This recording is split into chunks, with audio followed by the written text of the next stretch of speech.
7ই ফেব্রুয়ারি rose day. আর রোজ ডেতে গোলাপ তো দেবেন, কিন্তু আপনারা কি জানেন কাকে কোন গোলাপ দিতে হয়? তো চলুন আজকে এই ভিডিওর মাধ্যমে আমরা জেনে নিই কোন গোলাপের কি তাৎপর্য এবং কোন গোলাপ কাকে দিতে হয়। ভিডিওটি তাই শেষ পর্যন্ত দেখবেন। গোলাপকে যে নামেই ডাকা হোক না কেন তা গোলাপ, এ নিয়ে কোনো সন্দেহই নেই। কিন্তু এও সত্যি গোলাপের বিভিন্ন তাৎপর্য আছে। সবাইকে একই ধরনের একই রঙের গোলাপ দিয়ে শুভেচ্ছা জানানো যায় না।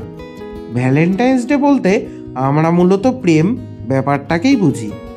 কথাটা সর্বদা সত্য নয়, কেননা এই দিনে সকলকেই শুভেচ্ছা ভালোবাসা জানানো যায়।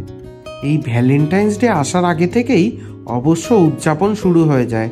এক একটা দিন এক একটা ইভেন্ট, যেমন rose day, chocolate day, hug day, kiss day, তারপরেই কিন্তু আসে সেই ভ্যালেন্টাইন্স ডেতে। রোজ ডেতে যে শুধু প্রেমিক প্রেমিকাকেই গোলাপ দেওয়া যায় তা নয়, বন্ধু, পরিচিত, ভালোবাসার মানুষজন, বাবা মা, গুরুজন প্রত্যেককেই কিন্তু গোলাপ দেওয়া যায়। তবে আসল প্রশ্ন হলো কাকে কোন রঙের গোলাপ দেওয়া যায়। আসুন দেখে নেওয়া যাক রঙে রঙে ফারাকের ইতিহাস। লাল গোলাপকে সাধারণত প্রেমের প্রতীক ও আবেগের প্রতীক বলেই মনে করা হয়। এই গোলাপ চোখ কান বুঝে প্রেমিক প্রেমিকাকেই দেওয়া যায়। প্রেমের উত্তাল পর্বে লাল গোলাপের অনুষঙ্গ প্রেমের গতিশক্তিকে যেন বহুগুণ বৃদ্ধি করে তোলে। সাদা গোলাপ এমন এক গোলাপ যা যে কোনো পরিস্থিতিতে যে কোনো কাউকেই দেওয়া যায়। সাদা রঙের গোলাপ সাধারণত শ্রদ্ধা, সরলতা ও পবিত্রতার প্রতীক। নতুন করে কোনো সম্পর্ক উদযাপন করতে হলে সাদা গোলাপ চলে। আবার একেবারে আনকোড়া সম্পর্ক শুরু করার ক্ষেত্রেও সাদা গোলাপের কোনো বিকল্পই নেই। গোলাপি বা পিঙ্ক গোলাপ সাধারণত কারোর প্রতি কৃতজ্ঞতা প্রকাশ করতে বা কাউকে প্রশংসা করতে হলে এই গোলাপ দেওয়া যেতেই পারে। আবার হলুদ গোলাপ নিখাদ বন্ধুত্বের প্রতীক। বন্ধুত্ব উদযাপনে বা বন্ধুত্বের প্রস্তাবে হলুদ গোলাপ কিন্তু দেওয়া যেতেই পারে। অরেঞ্জ রঙের গোলাপ বা কমলা রঙের ছোঁয়াওয়ালা গোলাপ তীব্র আবেগকে প্রকাশ করে। এই গোলাপ শরীরী কামনার বার্তা বহন করে, ফলে বোঝাই যাচ্ছে সকলকে এই গোলাপ দেওয়া চলে না, দেওয়া যাবেও না।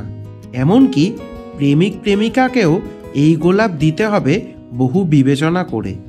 যদি দেখা যায় সম্পর্ক এমন একটা জায়গায় এসেছে যেখানে শরীরী আকাঙ্ক্ষা ব্যক্ত করা সমীচীন, একমাত্র তখনই এই বিশেষ দিনে এই গোলাপ দেওয়া যেতে পারে।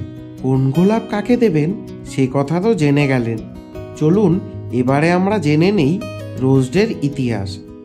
প্রায় সারা বিশ্বের মানুষ রোজ ডে পালন করেন, কিন্তু অনেকেই জানে না এই দিনটির পেছনে লুকিয়ে থাকা ইতিহাসের কথা। মনে করা হয় মুঘল বেগম নূরজাহান লাল গোলাপ পছন্দ করতেন।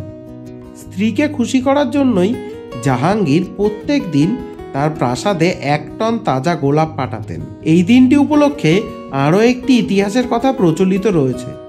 মনে করা হয় রানী ভিক্টোরিয়ার যুগে বহু মানুষ একে অপরের মনের কথা প্রকাশ করত লাল গোলাপ দিয়ে। সেই ঐতিহ্যকে বজায় রেখেই ভ্যালেন্টাইন্স উইকের প্রথম দিন হিসেবে পালন করা হয় এই রোজ ডেকে।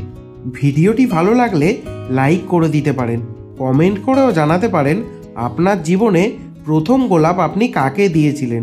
ভিডিওটি প্রচুর পরিমাণে শেয়ার করুন যাতে সবার কাছে পৌঁছে যায় এই রোজ ডের ইতিহাস। আর চ্যানেলে যারা নতুন তারা অবশ্যই চ্যানেলটি সাবস্ক্রাইব করে পাশে থাকা বেল আইকনটি প্রেস করে দেবেন পরবর্তীকালে এই ধরনের ভিডিও সবার আগে দেখার জন্য।